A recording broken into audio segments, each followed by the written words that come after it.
Hey now, fans of the Siege of Mandalore story arc, Matt Heywood here from the Star Wars Time Show to break down the Easter eggs and Star Wars references found in the Clone Wars, the Phantom Apprentice, aka S7, E10, and boy oh boy were they lore rich.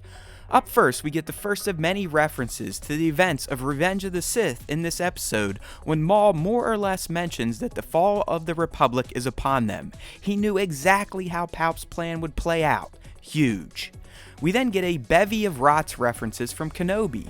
First he mentions how Anakin killed Dooku, then he mentions his Utapau mission as to why he can't come help with Maul, and finally, he tells Ahsoka about Anakin's spy mission for the Council, which she clearly understands is bad news. I should also point out that the Emperor's theme subtly plays while this conversation takes place. Up next, we get to see Maul employing the dark side mind scan technique that Kylo Ren loves so much.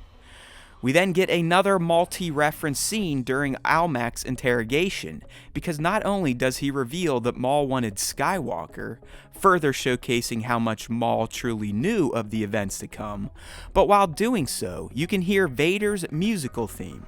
And I also found that Almac's last word of Skywalker being very similar to how Yoda dies and tells Luke about his sister. If these juicy references weren't enough for you yet, we then get a killer pair of Easter eggs when we see Maul talking to Dryden Voss, Prince Xizor, and Mag Krim, all heads of their respective factions in Maul's Shadow Collective. Very cool drop. As Maul addresses Garth Saxon and Rook Kast, he directly mentions their rescue of him from imprisonment at the hands of Palpatine and Dooku, which was heavily featured in the Son of Dathomir comic book run. While rallying the Mandalorians, he more or less foreshadows the plight of their people by talking about how they are not the type to just hide away in sewers. That line wasn't a coincidence, as directly teases their fate as we see in The Mandalorian.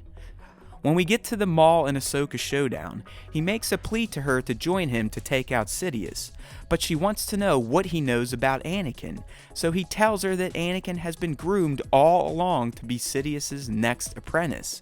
So he also knew about Anakin's fall and wanted to take him out to spite his old master. This also causes Ahsoka to mistrust him, so like other light side Force users, she blindly ignores the truth of a Sith to the detriment of the galaxy.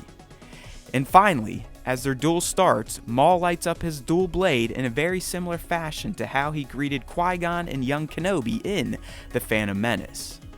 Let me know what I've missed below by leaving a comment, but if it was an egg or a reference that was featured in a previous episode, just know I leave those out for the sake of speed and not being repetitive.